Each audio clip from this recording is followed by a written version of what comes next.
Hay que buscar el aliado perfecto para invertir. Y es aquel aliado que te genere confianza, que te haga dormir tranquilo, que pese a lo que pase, momentos duros, momentos buenos y demás, sabes que va a estar ahí para ti y que te va a acompañar en esa inversión.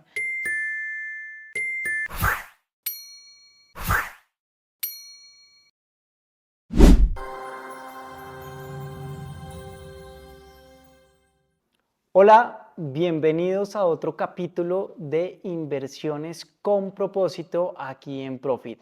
Esta ocasión les tenemos a una persona muy especial, es Isabela Muñoz. Ella es gerente general de desarrolladora de zonas francas que hace parte del grupo ZFB, un grupo empresarial que tiene más de 30 años en el país desarrollando zonas francas y ya nos va a contar un poco cómo llegó a ese mundo y muchísimas experiencias donde vamos a aprender más de cómo invertir y de qué propósitos hay detrás de la inversión, ya que realmente Isabel ha sido una persona que también ha construido país a través de toda su carrera profesional. Isabela, bienvenida, muchas gracias por estar acá. Gracias a ti, Juan. Qué gusto estar acá y qué gusto poder compartir con todos ustedes hoy de esta historia que ojalá inspire y ojalá motive a muchas más inversionistas, a muchas más mujeres y a muchos más también hombres a participar de este fascinante mundo de la inversión. Genial, Isabela. Entonces, Isabela, para comenzar, ¿quién eres tú, Isabela Muñoz, sin títulos como tal? ¿Quién eres tú como persona? Bueno, yo soy patoja, payanesa. Ahora que está de moda el ambiente político, soy igual que Paloma Patoja. Nací en Popayán y fui criada en Popayán, en un colegio de monjas.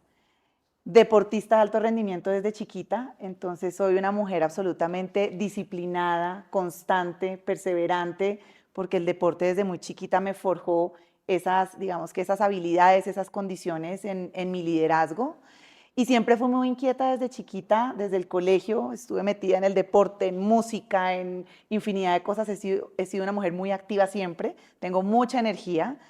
Y después de crecer en un hogar muy bonito en Popayán, con mis padres, con un hermano y una hermana maravillosos, tuve la fortuna de viajar al exterior para aprender idiomas, que pues salí muy chiquita del colegio, tenía apenas 15 años cuando me gradué y desde ahí empecé a vivir la vida de una manera absolutamente intensa, soy absolutamente, como te digo, acelerada, apasionada, tengo una energía impresionante, buscando siempre encontrar ese propósito que me moviera hacia poder generar transformaciones y desarrollo en todo aquello que en la vida se me fue presentando. Hay veces digo que no sé si fue fortuna, hay veces no digo si fue que yo misma fui creando y llamando esos cambios evolutivos en mi carrera profesional, pero soy una mujer hoy feliz, casada con un esposo maravilloso, que es además mi socio y mi colega y que me acompaña y me acolita y me apoya en este mundo que pues es tan agitado, tan acelerado y sobre todo tan demandante y tan exigente. Y bueno, soy una mujer que vive la vida intensamente y feliz. Genial, Ana, pues tocas muchos temas muy interesantes desde la parte del propósito, desde la parte de campos del ser humano, ¿no? Desde de la parte de disciplina, el deporte, también de que es un mundo familiar. Me encanta porque acá cuando hablamos de inversión con propósito, que vamos a ir desarrollando de alguna manera esa temática es qué propósito se encuentra en este mundo que ahorita ya nos vas a contar, que es el mundo de las inversiones, que de alguna manera has vivido desde inversiones gigantescas, pero también desde, pues, que tú como inversionista. Entonces ya cuéntanos tu trayectoria profesional, cómo ha sido, en qué consiste, cómo empezaste, cómo ha sido esa historia tuya. Bueno, pues cuando fui a la universidad siempre me encantaba desde chiquita y tenía como siempre en ese acelere y en esa como, siempre he sido muy inquieta, me ha gustado siempre investigar, soy curiosa, aprender cosas nuevas, aprender de negocios nuevos. Chiquita era muy particular porque me encantaba vender de todo. Entonces yo jugaba con mi hermana al supermercado, yo era la cajera. Yo jugaba a hacer negocios con mi hermana y cogíamos los limones del patio de mi casa, los metíamos en bolsitas y se los íbamos a vender a los vecinos. Hacíamos ropa de la Barbie. Entonces siempre me gustó mucho la parte como de negociar, de estar con personas, interactuar con personas, y los números siempre me han encantado desde chiquita. Entonces decidí formarme en ingeniería industrial, pensando en que me gustaban mucho los números, pero que no sabía si necesariamente me iba a ir por el mundo financiero o no, y escogí una carrera que me permitió de alguna manera como tocar esas diferentes facetas de una empresa. La parte de recursos humanos, la parte de procesos, la parte logística, la parte financiera. Entonces creo que eso me dio una formación bastante integral, y cuando estaba en la universidad siempre soñé en ser trader en una comisionista de bolsa, en un banco, o ser trader en la mesa de dinero de la bolsa de valores o en alguna de las entidades del mercado de capitales. Y así empecé a interesarme por el mundo del mercado de capitales, y tenía un promedio muy bueno en la universidad, y cuando estaba en séptimo semestre, el Grupo Bolívar, la universidad tenía un programa que se llamaba Futuros Profesionales, y era las grandes multinacionales y las empresas colombianas buscaban los mejores promedios. Yo no sé si eso todavía exista en las universidades, y esos mejores promedios los invitaban a participar en esos programas para empezarte a formar desde séptimo semestre, pensando que ibas a ser el futuro profesional de esas corporaciones. Y tuve la fortuna de que me fui al Grupo Bolívar y empecé en la mesa de dinero de la vivienda. O sea, se te Trabajaba, cumplió de alguna se me cumplió el manera sueño el de ser sueño. trader. Entonces era muy Ujú. chiquita, medio tiempo estudiaba, medio tiempo trabajaba, y esto era una época espectacular porque eran las vacas gordas del mercado de capitales, en donde habían un montón de acciones, en donde los brokers y todos los comisionistas se ganaban un montón de plata porque el mercado estaba bollante en ese momento. Y ahí entonces sentí la necesidad de estudiar economía porque necesitaba reforzar pues todos los conceptos del mercado de capitales, y ahí decido especializarme en economía en los Andes. Soy ingeniera industrial de la Javeriana, y ahí viví como ese mundo fascinante de la inversión del mercado de capitales, pero llegó un punto en mi vida en que ya estar enfrente de una pantalla ya no me pareció tan divertido, y como que necesitaba algo que me generara más propósito en ese simplemente hundir, comprar, vender, y decido moverme hacia la estructuración de negocios, y me fui a Decebal, que era el opuesto. Imagínate, yo soy súper comercial, y moverme al mundo del back office, porque Decebal era el back office del mercado de capitales, pero desde un rol comercial a crear nuevo producto para el depósito centralizado de valores. Y ahí empecé a investigar y tuve la fortuna de trabajar con la Bolsa de Valores en el programa en su momento que se llamaba Colombia Capital, que buscaba ayudar a las empresas a que llegaran a ser emisores por primera vez a la Bolsa de Valores. Y ahí engranamos con los fondos de capital privado, que en su momento nadie sabía que era eso en Colombia. Entonces me tocó ayudar a la Bolsa de Valores a crear y a ser parte de este programa y a empezar a investigar de qué eran los fondos de capital privado. Luego de eso tuve un capítulo de mi vida en que me enamoré de un mexicano, casi me voy para México, estuve 8 meses, casi me voy a vivir a México, no me funciona, me devuelvo a Colombia, y en ese regreso a Colombia me busca el gobierno nacional a través de Bancoldex, que es el Banco de Desarrollo del gobierno colombiano, y me dice: Isabela, necesitamos crear la industria de fondos de capital privado. Y yo medianamente algo sabía en ese momento de los fondos, de lo que había aprendido con la bolsa y con Deceval, y decido irme a ayudarles a crear la nueva unidad de fondos de capital privado dentro de Bancoldex. Y esta era una apuesta muy disruptiva para el gobierno, porque pensar que un gobierno pasara de apoyar a un mercado de capitales tradicional, en donde era solo TES, acciones, lo que se movilizaba en una bolsa, y ahora entrar al mundo de los alternativos. Y cuando uno habla de instrumentos alternativos en un mercado de capitales, pues son esos nuevos vehículos con unas estructuras diferenciales, con tiempos diferentes, con rentabilidades y riesgos diferentes. Y fue así como acepté entrar al departamento de fondos de capital privado y arrancar a crear toda la normativa de los fondos de capital privado en Colombia. Para los que nos escuchan y no entienden o no saben y no conocen de los fondos de capital privado, este es un instrumento que se crea en el sector financiero para poder captar recursos de inversionistas, en su gran mayoría institucionales, porque estos son generalmente fondos de pensiones, aseguradoras. Bueno, ahora la de las family office tienen una participación importante, aseguradoras, bancos de desarrollo, porque los bancos por norma no pueden invertir en fondos de capital privado en el país. Entonces, estos vehículos lo que permitía era traer recursos de estos inversionistas a estos vehículos, que son, hagan de cuenta, como fideicomisos, funcionan muy parecidos, se categorizan dentro de los fondos de inversión colectiva cerrados, porque tú no te puedes salir en cualquier momento, no son líquidos, son vehículos a largo plazo, o sea, como no son líquidos, pues tú no puedes ir a liquidar tus posiciones en una semana, en un día, sino que tienes unas condiciones de permanencia en esos vehículos a largo plazo. El largo plazo es más o menos, estamos hablando 15, 20, 10 30, años, digamos 10 20 años años, ok. generalmente para los que arrancaron en ese momento, que eran los fondos de crecimiento o Ujú. growth en inglés, que invertían en empresas que estaban en crecimiento. Por ejemplo, pymes que estaban empezando a escalar sus negocios y a crecer para irse a convertir en multilatinas, expandir en otros países o crecer en otras ciudades. Siempre pongo el ejemplo de Bodytech, que es un Ujú. ejemplo que vemos todos en las calles. Bodytech era una tesis de grado de Nicolás y de Gigliola que arrancó en los Andes como una tesis de grado de un MBA, luego materializan y empiezan con los primeros gimnasios y luego un fondo de capital privado empieza a creer en esa idea, en ese negocio y ayudarles con capital para poder empezar a escalar el crecimiento de Bodytech, abrir más sedes, abrir más ciudades y volverse luego en una empresa pues ya que tenía incluso hasta multilatina, porque luego abrieron en Chile, en Perú, y tuvieron, digamos, una expansión internacional interesante. Ahí, Entonces, ahí hay una cosa que me encanta, y aprovechando porque son sí, varios temas que vamos a sí. tratar acá, pero y acá hablamos mucho de inversión, y ya que tuviste esa experiencia, ¿qué hay que tener en cuenta al momento de invertir en empresas? Por ejemplo, cosas que tú dirías, vean, estos tips, estas son cosas que no pueden faltar al momento de pensar en invertir en empresas.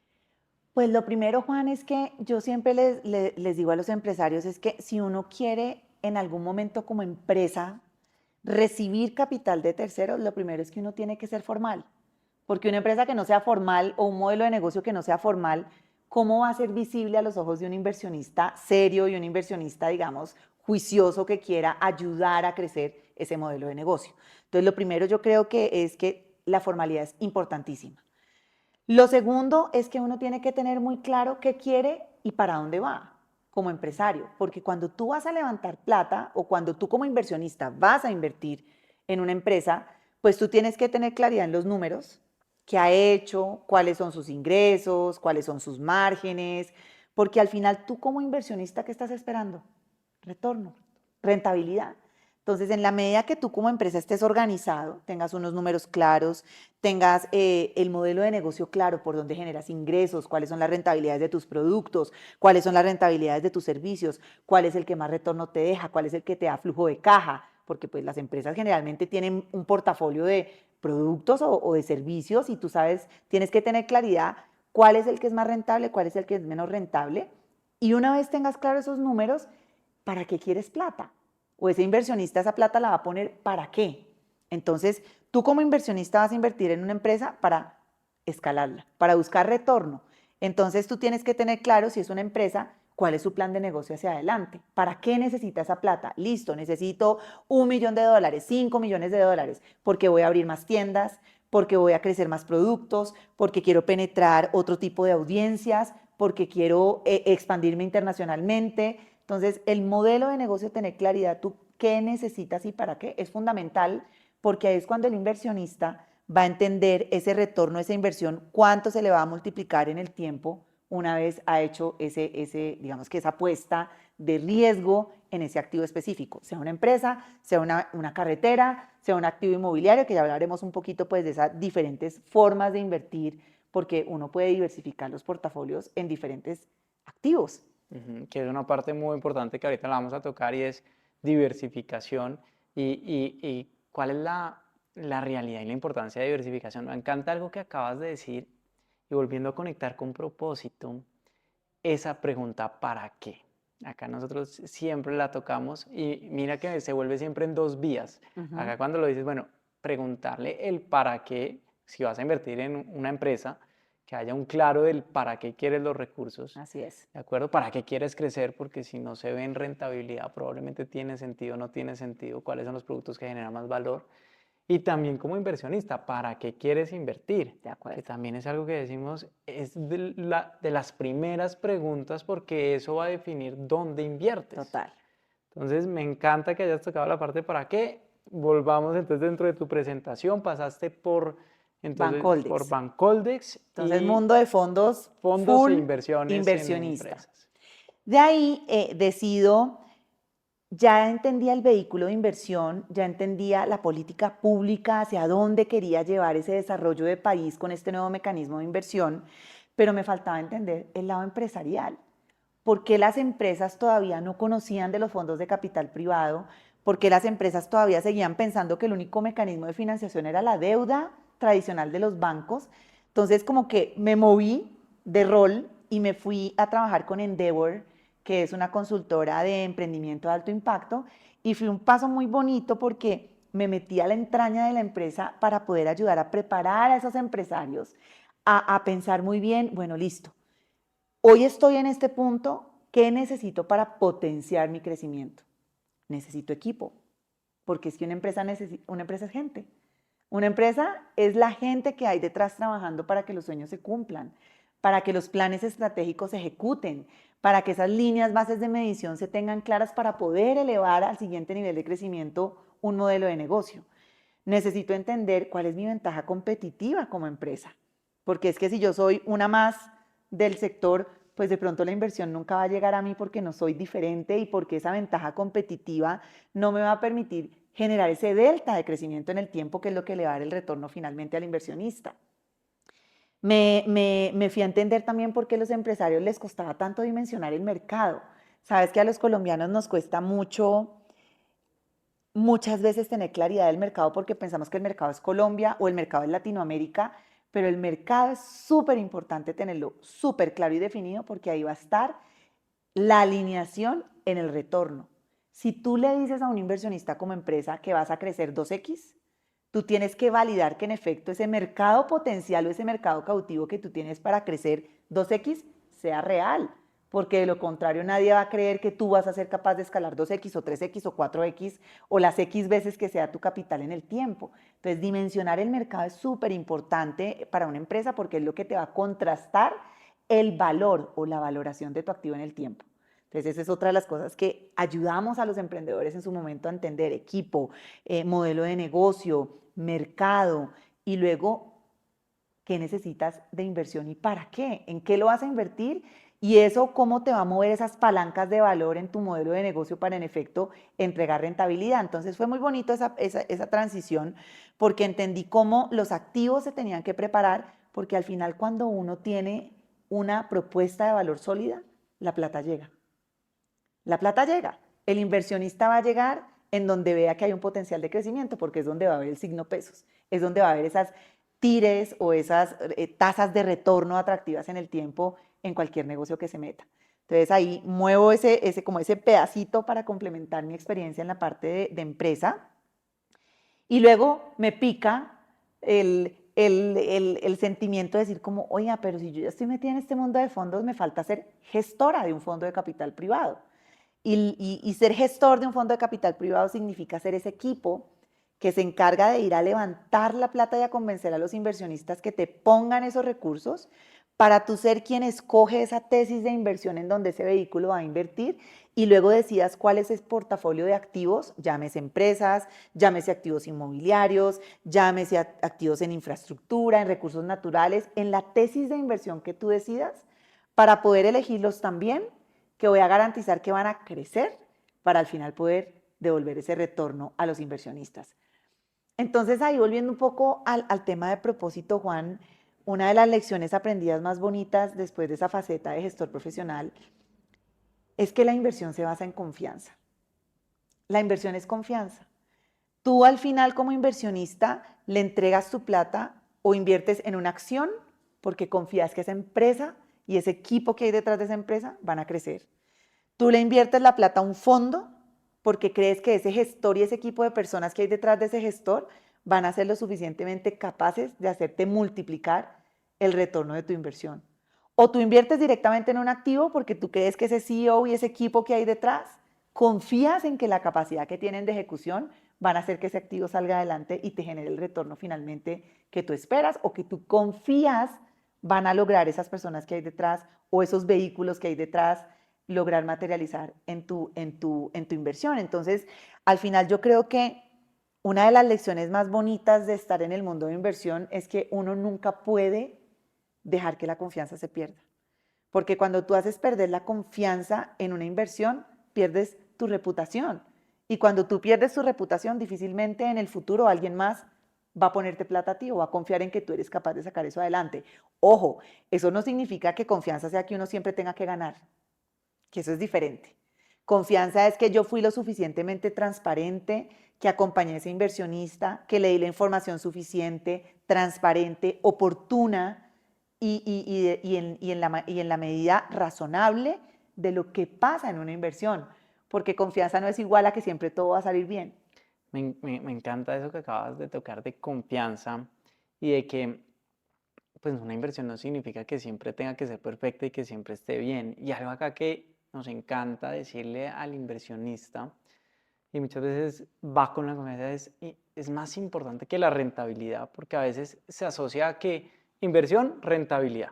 Y a veces es la primera pregunta, pero hay muchas otras preguntas detrás más importantes y más cuando nosotros hablamos de construcción de patrimonio, que es muy importante, y es definitivamente nosotros hablamos de un término que se llama la inversión que te deja dormir tranquilo, y que va aparte de la rentabilidad, porque de alguna manera lo que buscamos en estos capítulos es enseñar a las personas qué esperar al momento de invertir. De acuerdo. Y me encanta porque lo tocas y es, no, las inversiones no siempre van a ser perfectas, no hay una fórmula, pero qué importante es saber quién está detrás de la inversión Total.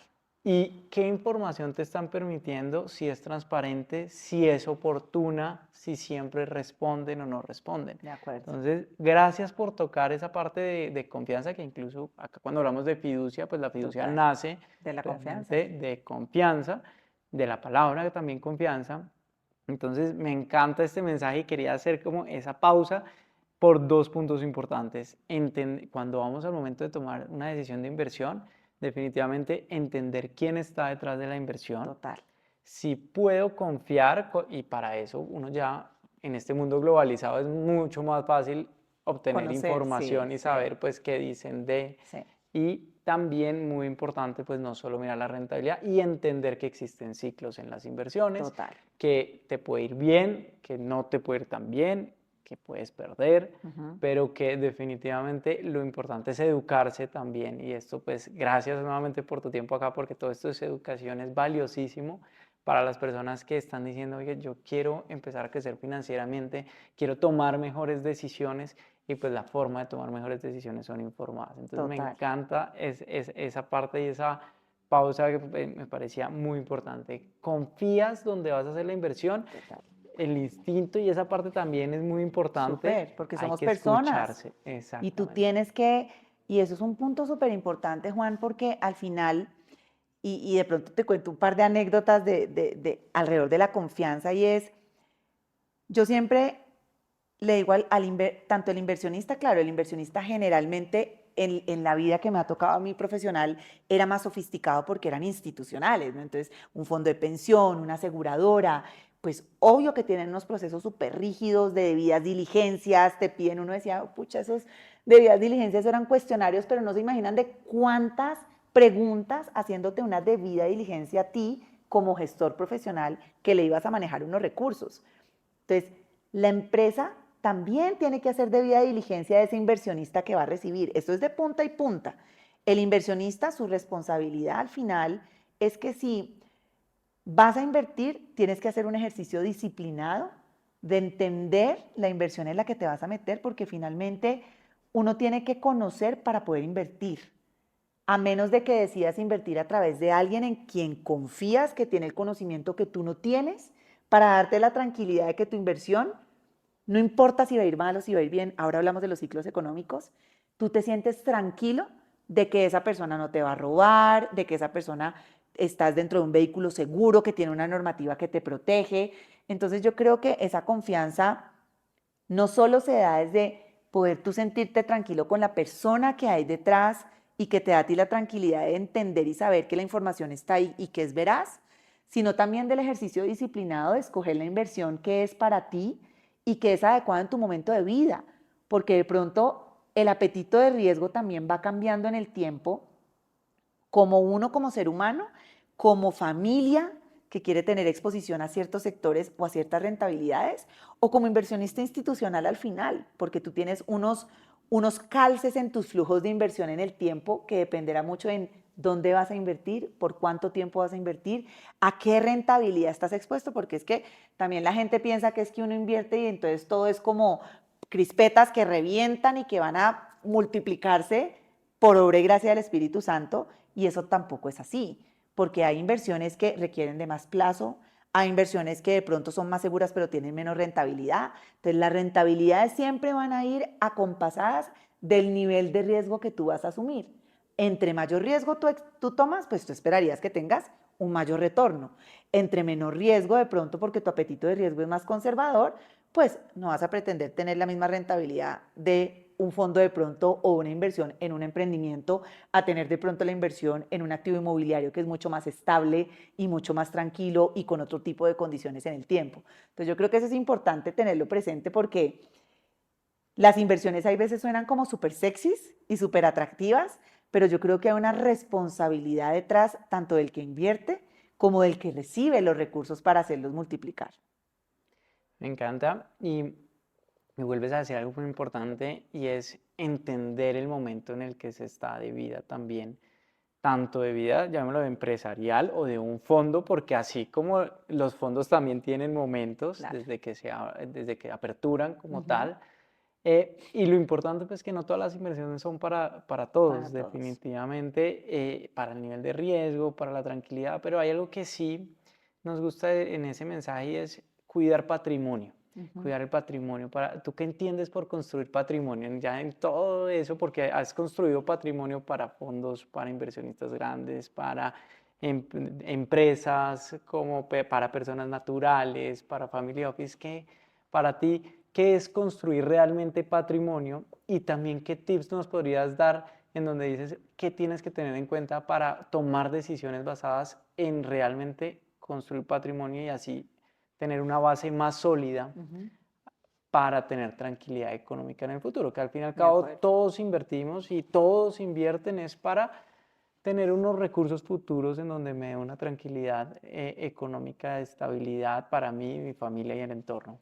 De acuerdo, yo creo que lo más importante o construir patrimonio para mí es poder uno crear un portafolio en donde tengas diversidad de inversiones que te permitan, dependiendo del momento de vida que tú estés, tener una tranquilidad de tener algo de recursos en el corto, mediano y en el largo plazo.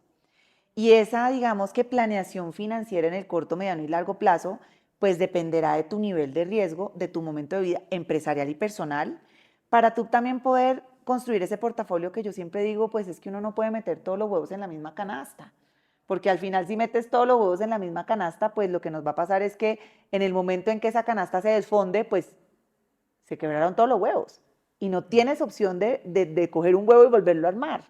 Mientras que si tú creas esa canasta o creas no solo una canasta grande, sino más bien canastas pequeñas, diversificadas. Entonces tú puedes diversificar de muchas formas. Tú puedes diversificar en rentabilidades, tú puedes diversificar en tiempo, tú puedes diversificar en tipo de activo.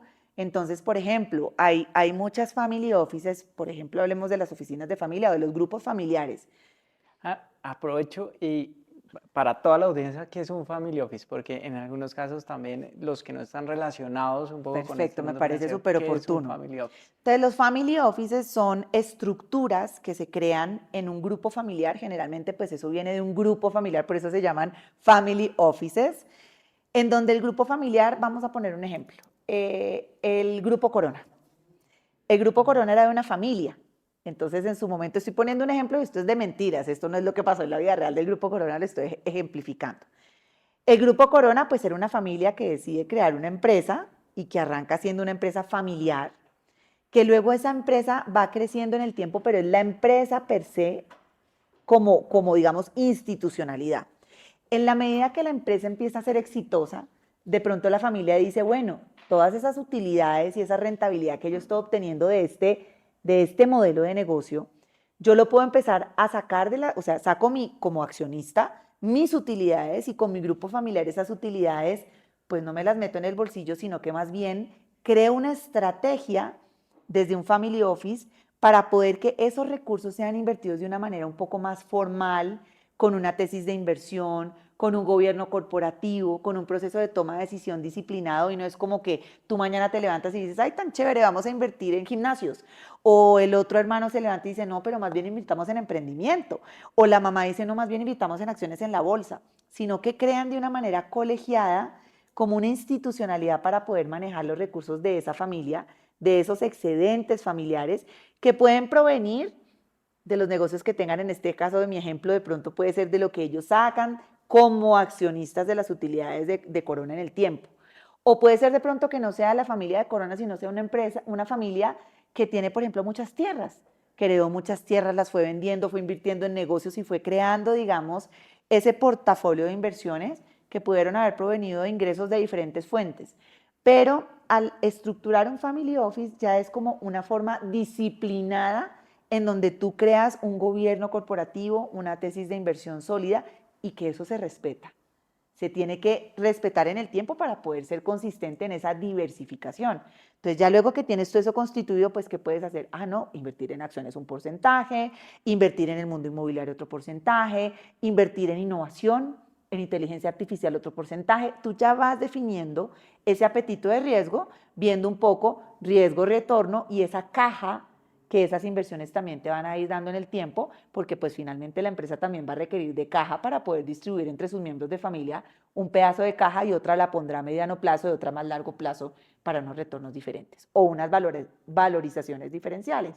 Entonces, de manera sencilla, así es como se constituyen y evolucionan los family offices, que son un tipo de inversionistas en diferentes mecanismos de inversión en el mercado de capitales. Dentro de muchos, exactamente. Es esa familia que de alguna manera ha logrado tener varios recursos y dice, venga, pues invirtamos de una manera más profesional, más eficiente, con atención. Muchas veces es muy importante la palabra atención al momento de invertir. Sí, Y es un énfasis que le hacemos mucho al inversionista, claro. es dedícale tiempo a entender o ver una inversión, De acuerdo. porque muchas veces hay muchas personas, familias, construyendo su patrimonio y duran 10, 15, 20, 30 años los ahorros de toda la vida y por falta de atención De acuerdo. en una de las decisiones más importantes De dicen yo acuerdo. para eso no tengo tiempo. De acuerdo. Ahí es cuando pues hay unos riesgos al momento de no entender con quién lo estás De haciendo, acuerdo.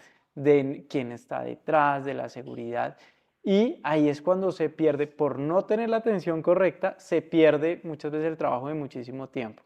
Que yo creo, Juan, que ahí un punto importante para quienes busquen pues, inversiones y crear sus portafolios es que no solo hay que invertir con propósito, sino que hay que invertir con conciencia. Porque es eso, ser consciente en una inversión es haber entendido eso que implica, es entender cuáles van a ser tus flujos futuros de retornos, es entender que si hay un ciclo económico alto o bajo, a qué estás expuesto en términos de riesgos. Entonces yo creo que hay que tener también no solo la palabra confianza, la palabra propósito, sino también la palabra conciencia al momento de invertir. Me encanta. Y ahí, como has estado en todo este mundo, ya casi, ya vamos a seguir pasando como por toda tu carrera, pero me encanta porque, y pues con esto que me cuentas, siempre hay inversiones para todo nivel de inversionista. En este mundo que tú has visto, desde inversionistas de qué montos hasta inversionistas más pequeños, pero siempre hay algo para hacer y eso también me Total. parece, si nos puedes contar desde tu experiencia, invitar a las personas tanto que entiendan que independientemente del nivel profesional al que están, siempre hay y también siempre hay De vehículos y acuerdo, empresas que se están profesionalizando y en activos también alternativos, que de es acuerdo. algo que venimos a hablar mucho y también ahorita en nuestro, Ujú, una estrategia de diversificación que cada vez coge más fuerza en todos los portafolios de acuerdo. del mundo. Entonces, ¿qué también nos puedes contar acerca de esos? ¿Cómo se podría ir una persona o guiarse para entender, oiga, según mi nivel de ingresos probablemente, o a nivel de compañía, a nivel Ujú, de family ujú. office, qué vías existen o conoces hoy en el mercado? Pues Juan, yo creo que ahí ha pasado algo muy bonito en Colombia y yo creo que hemos evolucionado mucho a tratar de, yo siempre digo, no sé si esto es viralizar, es la palabra para la nueva era, pero sí es un poco como a desmitificar y a ir un poco como a penetrar las inversiones Es decir, a darle la posibilidad que cada vez más colombianos inviertan en múltiples alternativas. Porque antes, y te hablo cuando yo entré a la Bolsa de Valores, eso era como, no, pues invertir es como para los sofisticados o para los bancos o los comisionistas o las grandes empresas como que uno, por allá Isabela Muñoz, uno decía, ¿y uno cuándo en la vida va a tener esa plata para poder invertir? Como que no, yo como que yo nunca voy a ser parte de ese ecosistema de inversión. Entonces uno lo veía como lejano, como imposible, era difícil porque los tickets o los montos de inversión eran muy altos para todo. Entonces, ¿qué hacía la gente? Pues o tenía la platica en la cuenta de ahorros o abría un CDT y era como lo más sofisticado que uno podía pensar en invertir. Entonces, yo creo que eso ha cambiado drásticamente en el sistema financiero colombiano y ha permitido que con todo este tema de los sandbox regulatorios, con lo de los mecanismos alternativos, incluso con el esquema de fiducia, es que yo creo que el esquema de fiducia fue algo absolutamente disruptivo en el mercado porque permitió de alguna manera que la gente de a pie, que el retail pudiera empezar a sofisticar sus inversiones y tener con pequeñas inversiones acceso a portafolios, a vehículos, a instrumentos que tú antes eso era imposible.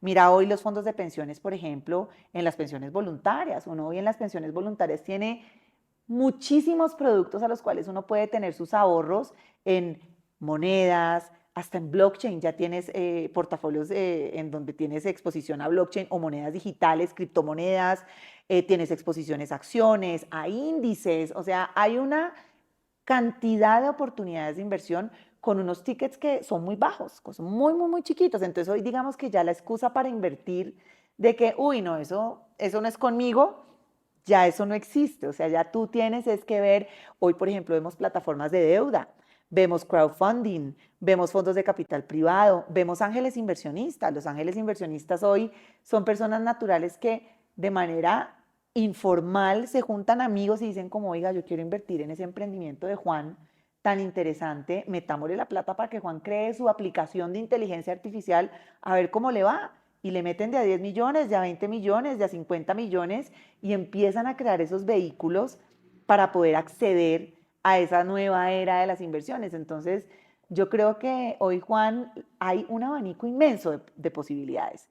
Mira lo que están haciendo ustedes. Ustedes también están dándole la posibilidad a personas a invertir montos pequeños en activos que de pronto antes uno decía, y yo, pues yo cuándo voy a comprar un edificio, o yo cuándo voy a comprar un hotel, pues no, tengo que ser millonaria para comprar un hotel. No, resulta que tú puedes a través de participaciones en derechos fiduciarios acceder a una infinidad de oportunidades de inversión en el mundo inmobiliario, por ejemplo. Entonces eso depende mucho hoy de qué tan sofisticado sea el activo al que tú quieres entrar o al vehículo al que tú quieres acceder, pero yo creo que hoy hay múltiples opciones desde tickets muy pequeños hasta obviamente pues tickets mucho más grandes para entrar por ejemplo en un fondo de capital privado. En un fondo generalmente pues tú tienes tickets de inversión que pueden estar entre $1 millón a 50 millones de dólares, dependiendo del fondo, dependiendo del tamaño, pero ya es como un eslabón un poquito más arriba. Yo creo que antes de eso está toda la parte de los fondos de inversión colectiva, las fiducias y todo lo que se ha creado. Luego un poquito más abajo están las plataformas de crowdfunding, de deuda, que tienen ya tickets también más chiquitos como la compra de derechos fiduciarios. Y ya luego tú tienes ese otro mundo de las cripto, de los NFTs y un montón de otras cosas que tú puedes abrir hoy a través de una aplicación del celular y acceder a un montón de inversiones. Que es lo que la tecnología nos está trayendo definitivamente, pero pues ahí vuelve el mensaje importante ver en quién confían. De Es acuerdo, muy importante. Quién está detrás de siempre va a ser acuerdo. importante porque así como la tecnología evoluciona, también pues hoy es muy fácil Hay muchos encontrar una riesgos, fachada, es muy fácil total. encontrar y entender que es ese negocio detrás, ¿no? Que hay de respaldo detrás. Entonces, llegas, pasas, bueno, pasas por toda esta parte de fondos, pasas a ser gestora también, que ya es participar también como de un poco más del día a día. Así es. Y ahí, ¿qué decisiones tomas o cómo terminas después entrando a otro mundo que va más relacionado probablemente con el real estate? Pero cuéntanos cuáles fueron esos pasos más adelante. Bueno, cuando me fui, después de la parte, digamos, de lo de Bancoldex, de los fondos, pues me voy a ser gestora, a ayudar ya a manejar y a vivir en carne propia lo que es ser empresario. Porque es que al final ser empresario Yo digo que es que los empresarios colombianos son muy berracos. O sea, aquí tenemos un temple, una resiliencia, una creatividad, una disciplina. Yo creo que el empresariado colombiano para mí es tan admirable, es que Colombia, pese a todo lo que nos pasa en las coyunturas económicas, con el dólar, con los políticos, con los ciclos económicos, los empresarios ahí están, firmes. Unos se van cayendo en el camino, pero estoy segura que los que se han caído vuelven y renacen entre las cenizas como el ave fénix. Tenemos un espíritu emprendedor tal que el empresariado colombiano es tan resiliente que, por ejemplo, mira lo que pasó en pandemia. O sea, fue durísimo, fue un golpe que a todos nos sacudió, que reinventó modelos de negocio y yo creo que sacó lo mejor en medio de una crisis súper compleja, porque también vivimos momentos de angustia, de crisis, de tener que sacar gente, de tener que ver gente muriéndose enfrente, de tener que dar mercado a la gente para que no se muriera de hambre, y de tratar de que los negocios no se murieran en medio de una coyuntura tan compleja como fue la pandemia. Entonces, me tocó vivir mi época de gestora en esa crisis tan terrible y tan tremenda, y fue ver también y aprender en que los líderes de hoy en día, lo único a lo que no nos podemos resistir es al cambio. Es lo único. Porque es que el cambio después de la pandemia, como que eso fue una bola de nieve que nos hizo repensar todo, nuestras vidas, los modelos de negocio, los canales donde vivíamos, lo que el cliente quería consumir después de la pandemia, porque es que hasta el comportamiento del consumidor cambió tan radicalmente que ya los modelos tradicionales ya no funcionaban. Ya la gente no quería consumir lo que antes consumía, ya la gente quería vivir más desde la experiencia, desde las vivencias. Entonces los modelos de negocio tuvieron que muy rápidamente volcarse y eso fue una transición dura porque el ser humano es resistente al cambio en todo momento de la vida. Entonces, haber vivido esa parte como gestora profesional de ayudar y de contribuir a que esos modelos de negocio pudieran salir adelante para que nuestros inversionistas al final pudieran resistir esa coyuntura y luego poder volver a sacar a flote esos modelos de negocio fue un aprendizaje absolutamente extraordinario. Pero como todo ciclo después de la pandemia, pues para mí cumplió como ese cometido y ahí decidí moverme un poquito y volver a la política pública y volví a retomar un poco la senda de la contribución a la creación de territorios a través de la inversión. Y decidí asumir el reto de irme a dirigir Investing Bogotá, que es la agencia de promoción de inversión de Bogotá, una entidad absolutamente fascinante, maravillosa, porque ahí es cuando uno entiende que al final los territorios son habilitadores de inversión, que el gobierno es un apalancador y que tiene que crear las autopistas necesarias para que la inversión llegue a los territorios.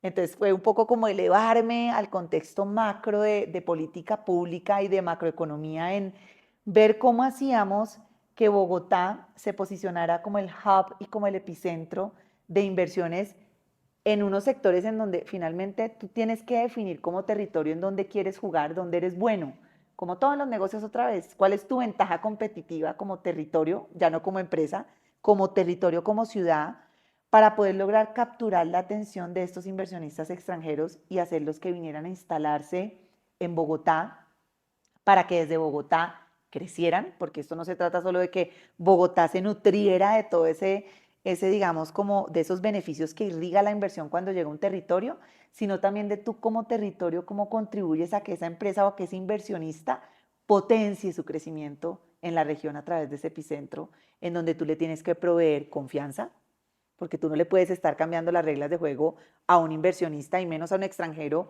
cuando viene a invertir en el largo plazo en un país y a creer en una ciudad.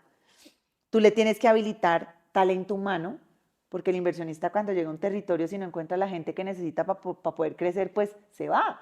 Si no tienes bilingüismo en una ciudad, cuando viene una empresa extranjera, pues se va a buscar donde le hablen el idioma que necesita. Tienes que trabajar también en la competitividad de esos sectores y ahí es cuando también empiezo a meterme al mundo de las zonas francas, estando liderando Investing Bogotá, porque hoy en Colombia, a diferencia de muchos países, hay gente que comulga con los incentivos, otra que no tanto, y dice que la economía per se tiene que ajustarse para que la inversión llegue. Otros territorios deciden crear incentivos para que de manera más rápida esa inversión se pueda materializar. Las zonas francas en Colombia hoy son el único incentivo real a la inversión extranjera directa. ¿Y por qué dices, por qué haces de alguna manera esa afirmación de que las zonas francas hoy es el único incentivo para Porque no hay más. invertir desde la parte extranjera, desde la parte tributaria, desde la parte... cuéntanos un poquito más Claro, qué tiene la zona franca que hace que tenga ese incentivo de acuerdo. y por qué crecen como están creciendo y también por qué se vuelve realmente algo atractivo para cuidar y para que todos sean conscientes de la importancia que sigan existiendo y que sigan creciendo. De acuerdo. Porque, Juan, las zonas francas, para quienes no conocen del término de zonas francas, esto no se lo inventó Colombia, esto es un término que existe en muchos mercados a nivel global.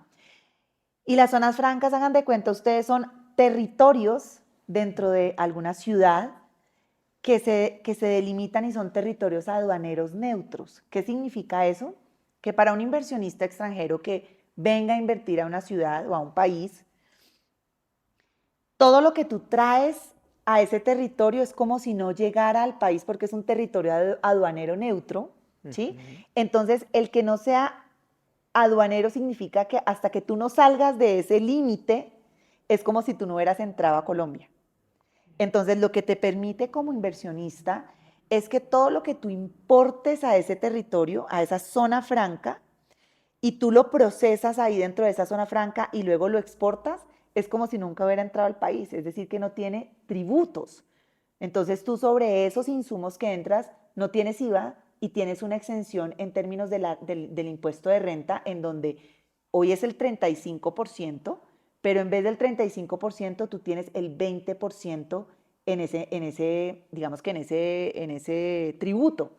Entonces lo que te hace es que esa operación de esa inversión sea mucho más eficiente, porque tienes unos ahorros muy importantes en esos insumos que tú traes, procesas y luego exportas, que si tú llegaras sin ese régimen o sin ese territorio aduanero neutro, es como si tú cada pedacito de tu insumo que entraras a Colombia tuviera que pagar y nacionalizarse y pagar todo como si entrara a Colombia, cuando en realidad es que tú no necesitas que eso entre a Colombia, sino que tú necesitas ese insumo para producir, manufacturar y luego volver a exportar hacia otros países.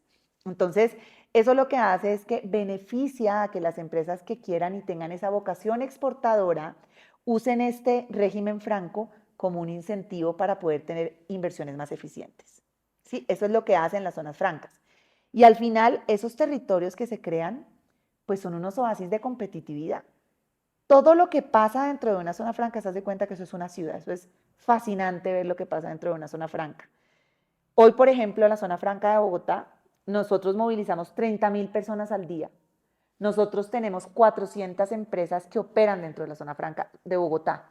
Hoy existen en Colombia, pero espérate, ya te hablo de Colombia, en esa zona franca de esas 400 empresas, 200 son usuarios calificados, es decir, son como si fueran casitas dentro de una ciudad que dentro de eso pasan, procesan y suceden cosas logísticas o de manufactura o de servicios o de tecnología, que ya más adelante hablaremos de los data centers.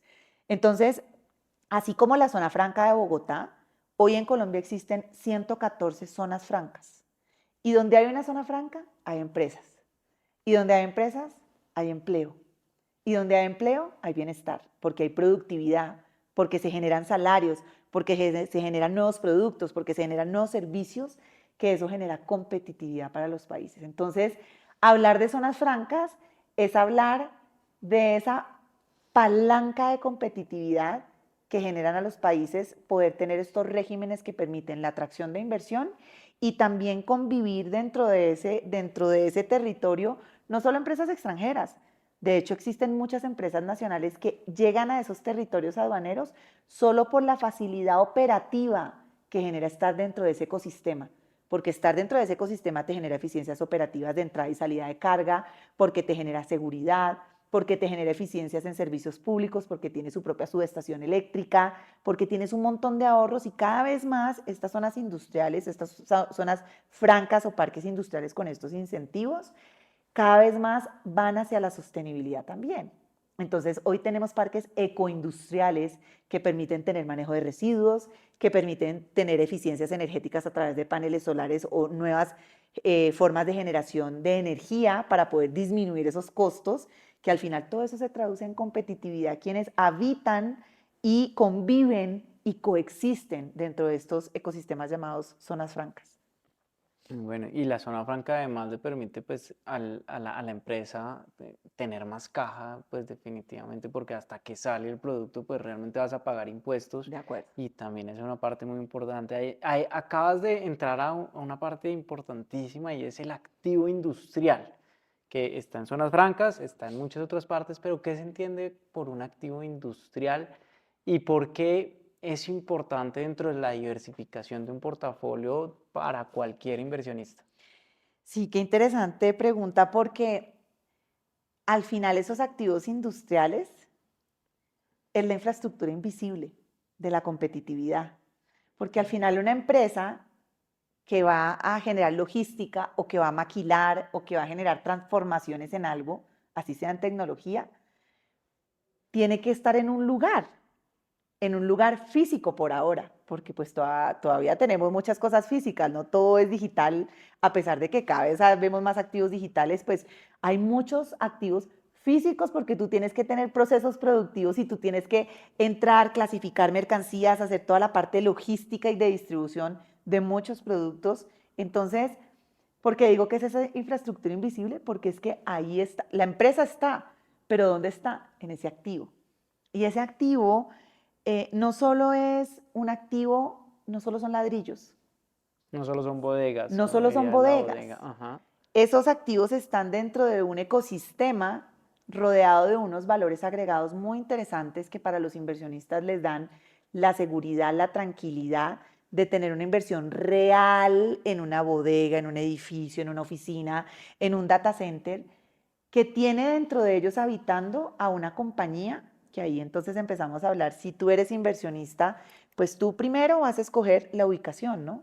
De esos activos, porque tú no te vas a ir a invertir en una bodega por allá en la mitad de la selva, pues porque pues, qué carreteras tiene, qué eficiencias tiene, qué seguridad tiene, entonces, Eso me encanta. Entonces, en un activo industrial, ubicación y acabas de nombrar algo muy importante que es las vías, ¿de claro, la acuerdo? La infraestructura infraestructura alrededor alrededor de de ese la... activo, Ajá. porque tú tienes que garantizar que, claro, la ubicación, por ejemplo, hoy nuestra zona franca de Bogotá, para darla de ejemplo en este ejercicio, es la única zona franca que está dentro de Bogotá y está a 20 minutos del aeropuerto.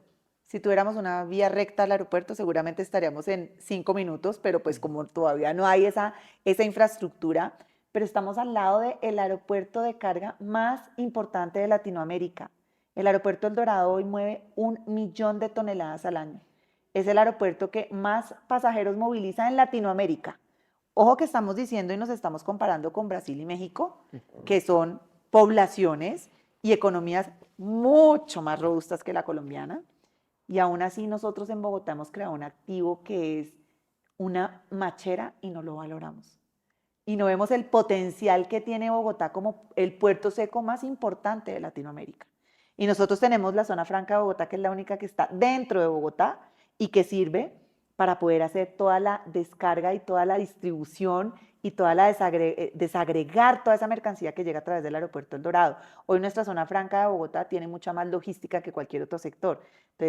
Entonces esos activos tienen que tener ubicación, estar cerca de algo que genere valor, de una ciudad, de un mercado objetivo, de un puerto, de un aeropuerto, o sea, donde dependiendo pues obviamente tu propósito de activo, pues lo tienes que ubicar, en qué corredor vas a estar, qué tan conectado está ese corredor y ese activo si está o no dentro de un parque industrial, porque también es diferente tú invertir en un potrero por allá en la mitad de la nada, en donde te pueden meter los ladrones, en donde tú no tienes seguridad, donde no tienes garantía de nada, a estar dentro de un conglomerado de activos, como es una zona franca o como es un parque industrial.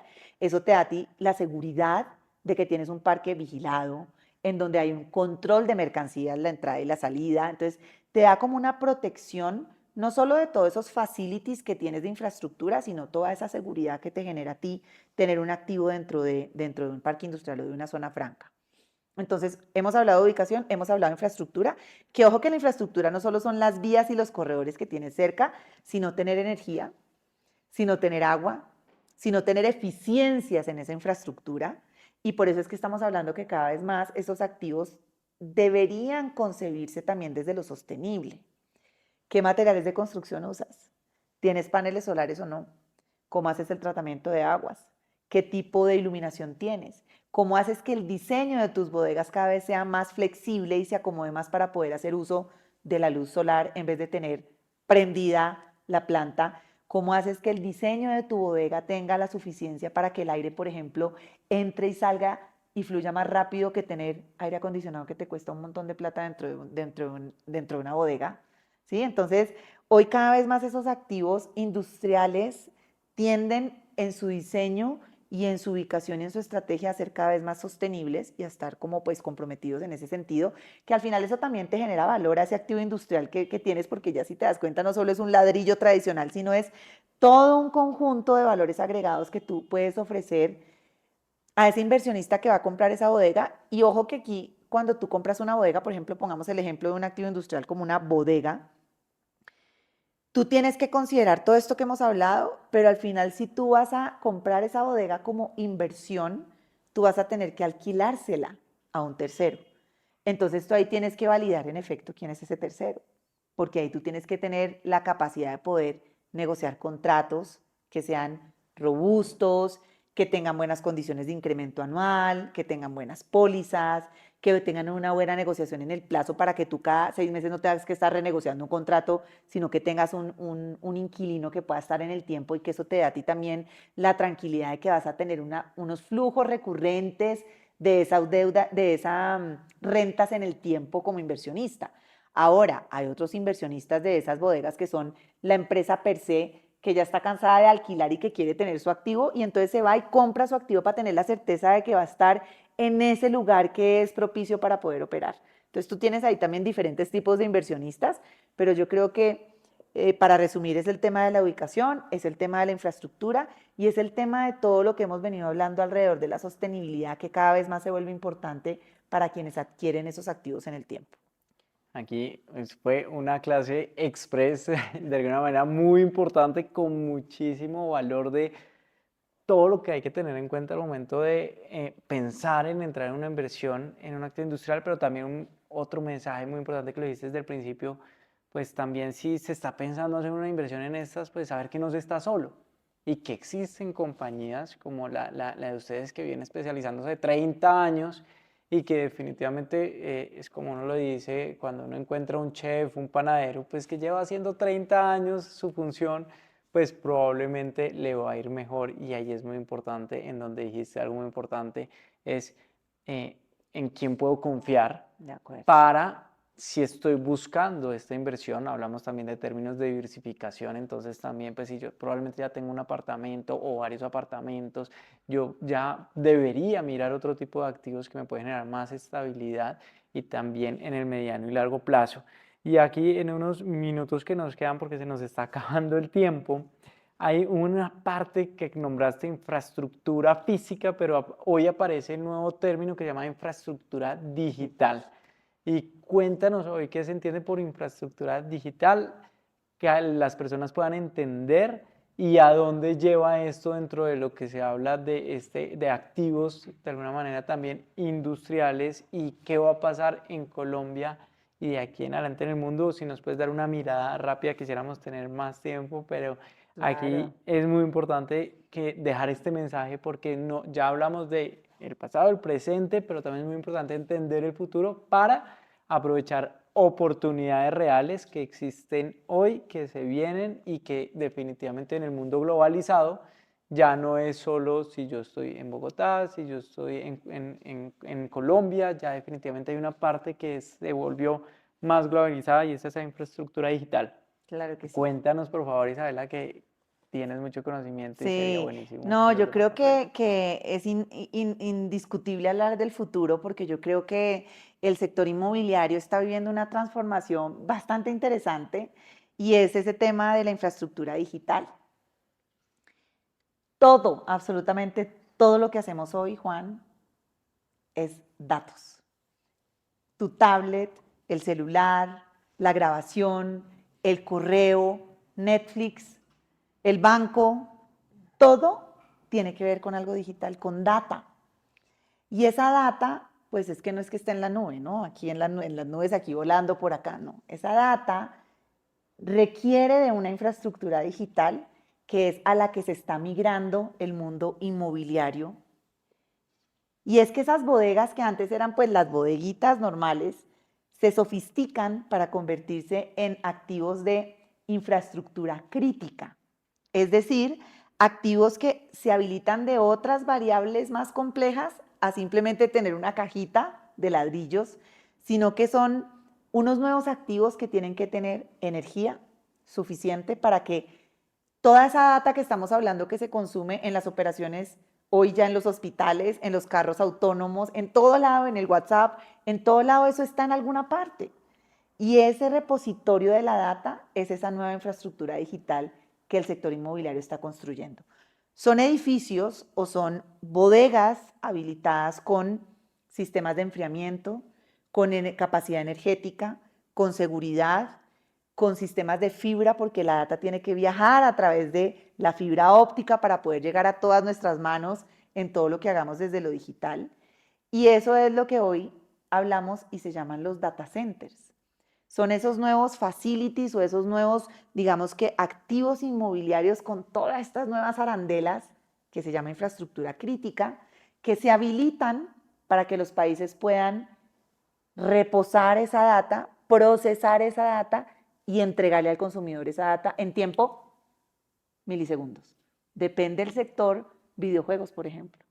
Videojuegos, nube, correos, inteligencia artificial, todos hablamos ahora, ChatGPT.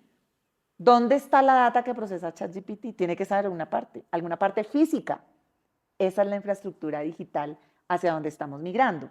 Y Colombia tiene una oportunidad inmensa frente a lo que está pasando en el mundo, porque nosotros hoy somos un país, no solo que tenemos una ubicación geográfica estratégica de primer nivel, porque somos el corazón, la puerta de entrada de Latinoamérica, sino que tenemos una matriz energética que es limpia. Y hoy los inversionistas buscan energías limpias para poder procesar esa data.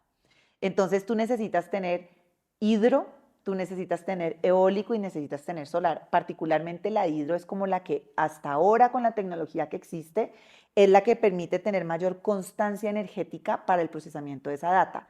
Y nuestra matriz energética es el 70% hidro. Entonces tenemos, digamos que una ventaja competitiva inmensa. Ahora necesitamos que el gobierno acelere sus procesos de aprobación de todo este tema energético porque de lo contrario pues vamos a empezar a perder competitividad y oportunidades de traer estos jugadores internacionales. Bogotá, por ejemplo, es la ciudad, mejor dicho, perfecta para hacer data centers porque tenemos 13 grados de temperatura el 63% del año. Eso significa que tú no necesitas tener sistemas de enfriamiento muy sofisticados porque puedes aprovechar el aire frío para que entre a estos edificios y ayude a enfriar todos estos sistemas, porque todo esto, cuando la data se procesa, se genera calor. Y ese calor tú lo tienes que enfriar para volver a poder que las máquinas sigan su ciclo de enfrían, vuelvan, se calientan, enfrían, y eso es con aire, con agua o con sistemas de enfriamiento a través de líquidos, que es ya como lo más sofisticado que existe en el mercado. Entonces, eso es a lo que hablamos hoy de la data y de los data centers.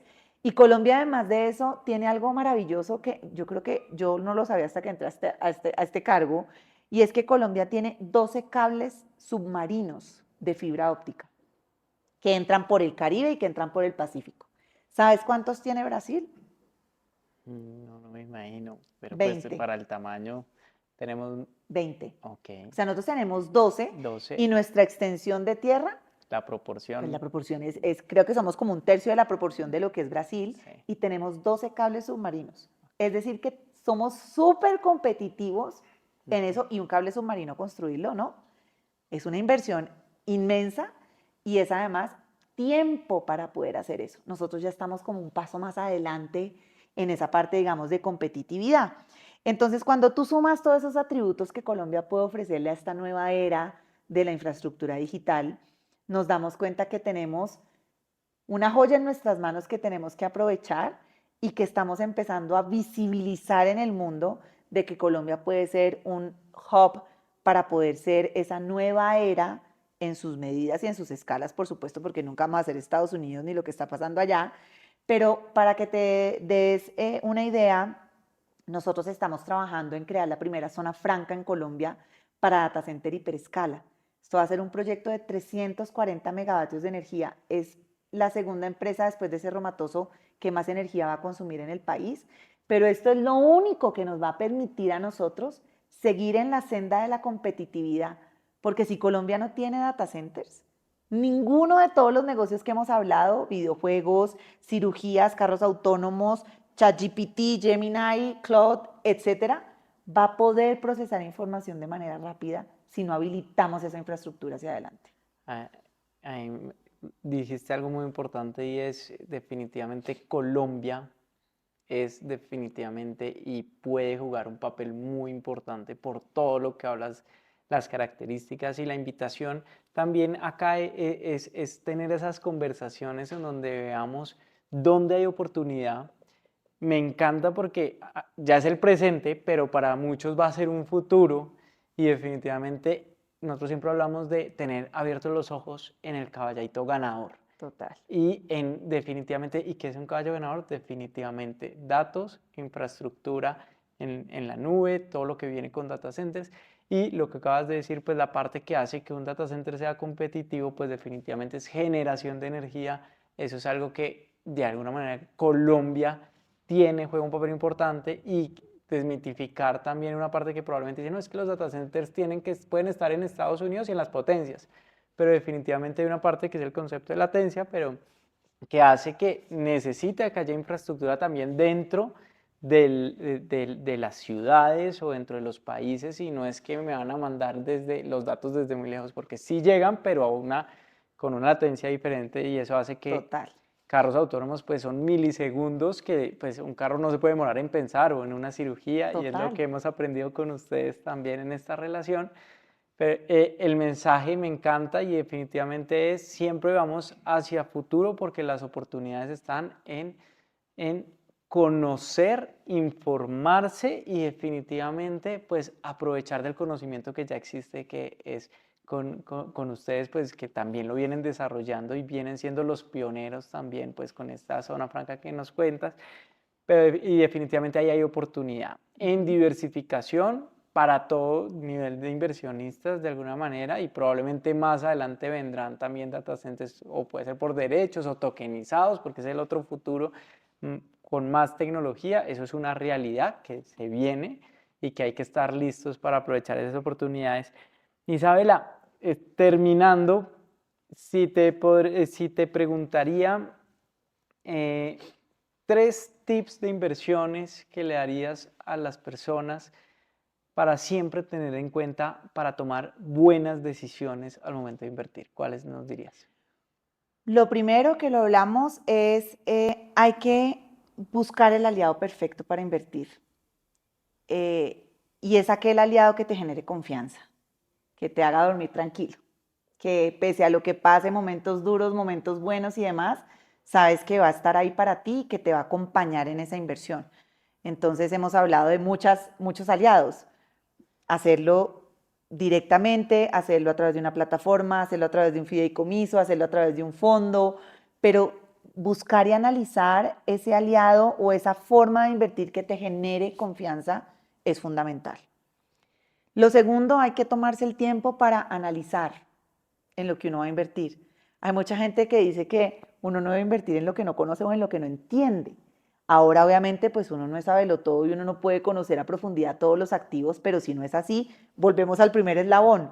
Busca a alguien que te genere la confianza y te dé la certeza de que lo ha hecho y que en la historia de sus inversiones ha tenido momentos buenos y ha tenido momentos malos, pero en general su ejercicio ha sido bueno para darte a ti la tranquilidad de poder invertir de una manera pues tranquila y confiable. Y tercero, yo creo que lo importante es que uno balancee ese portafolio, diversifique ese portafolio y entienda que la inversión no siempre es bullet, o sea, la inversión no siempre va a crecer. La inversión, y dependiendo del activo en el que uno invierta, tiene ciclos y tiene momentos.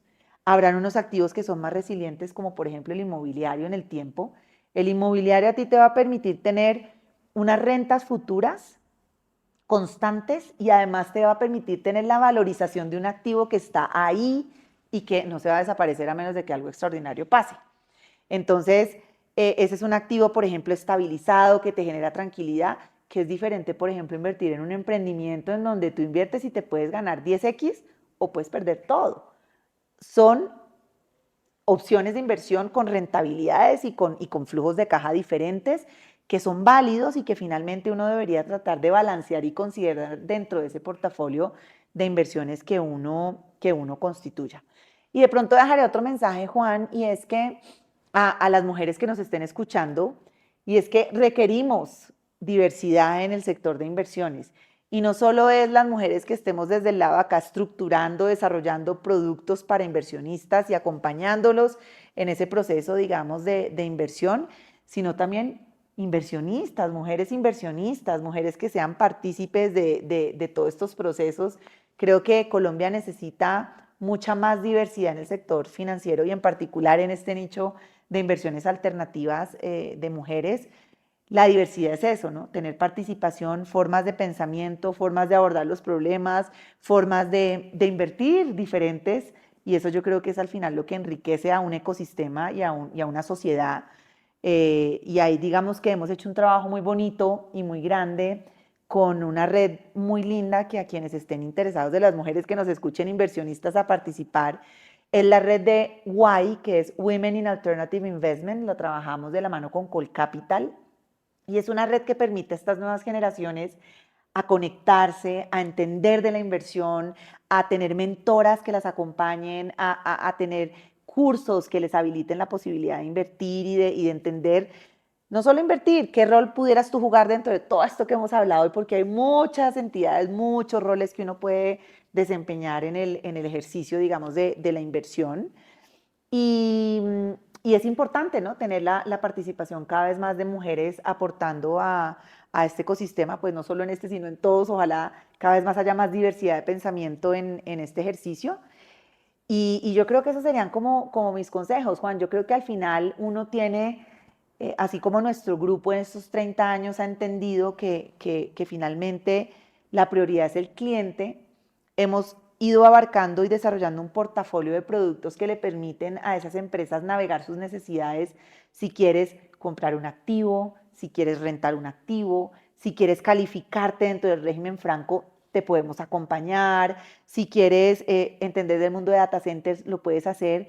Y qué chévere también poder aliarse uno con entidades como ustedes, en donde uno le permita también, de pronto, uno pensar en adquirir una bodega y dice, Dios mío santo, de pronto una bodega de 6.000 millones, 12.000 millones, 20.000 millones, de pronto pues no va a tener la plata necesaria para invertir, pero crear instrumentos que permitan adquirir esas participaciones a personas que de pronto están en esa senda de crear y constituir esos portafolios iniciales y que de pronto hoy no tienen los 2.000 millones, 5.000 o 10.000, pero que quieren invertir 100 millones o que quieren invertir 80 millones de su patrimonio, pues darle la posibilidad de conocer estos activos y de buscar plataformas y mecanismos como el de ustedes para poder acceder a estos activos, pues creo que eso ya es una ventaja y es una puerta de entrada para que las personas entiendan, aprendan y que ojalá en el futuro puedan seguir creciendo en la exposición de sus portafolios a este tipo de inversión. Gracias, Isabela, y por ser ese ejemplo de mujer realmente empoderada, realmente en un medio que de alguna manera pues no hay tanto protagonismo, ahora cada vez viene más porque definitivamente el aporte, la estructura, todo ese pensamiento aporta muchísimo. Gracias por esa invitación y gracias, lo hablamos antes de empezar el podcast, que también nos vas a colaborar para traer acá más Claro. mujeres ejemplo, mujeres que empoderan a otras mujeres, porque definitivamente, y hoy lo vemos, y lo vemos en Profit ya con más de 2.000 inversionistas, el papel tan importante que juegan y para la toma de decisiones, porque definitivamente hay muchísimas habilidades, muchísima conciencia, capacidad de cuidado, de entendimiento, que es muy importante tener esa visión y que también y que se tomen decisiones y acompañen a tomar decisiones. Muchas gracias, Isabela. A veces me gusta terminar siempre uno o dos libros que recomiendas y para contarle al público, pues porque con todo esto que nos has contado y pues toda esta experiencia que tienes, seguramente debe haber algo ahí para que otras personas que quieran aprender más puedan aprender. A mí me gusta leer mucho de temas como espirituales, porque como en mi día a día con tanto número, con tanto afán, con tanto negocio, uno tiende a ser susceptible a desconectarse también del momento, del hoy, del presente, de lo importante de la vida, porque no solo es el trabajo, no solo son las inversiones, no solo es la rentabilidad. Y hay un libro muy chévere que me estoy leyendo que se llama Let Them Go, que es muy bonito en el tema del liderazgo, de cómo tú tienes que forjar y dejar que los demás lideren dentro de una organización. Muchas veces cuando tú eres inversionista, el afán de poder controlar todo para poder que todo salga perfecto te limita el crecimiento desde muchas esferas, tanto profesionales como personales. Y hay otro libro que me fascina, que es el libro de Disney, porque es como a través de la creatividad y de la innovación, tú puedes crear cambios disruptivos en cualquier sector que te desempeñes. Entonces también es un ejercicio de liderazgo muy bonito y esos dos libros te los recomiendo porque me fascinan. Muchas gracias por tu tiempo, muchísimo conocimiento, tips, experiencia. Gracias, muy valioso y Gracias a bueno, ti. los veremos en el próximo capítulo de Inversiones con propósito. Gracias, Juan. Bueno. Saludos a todos.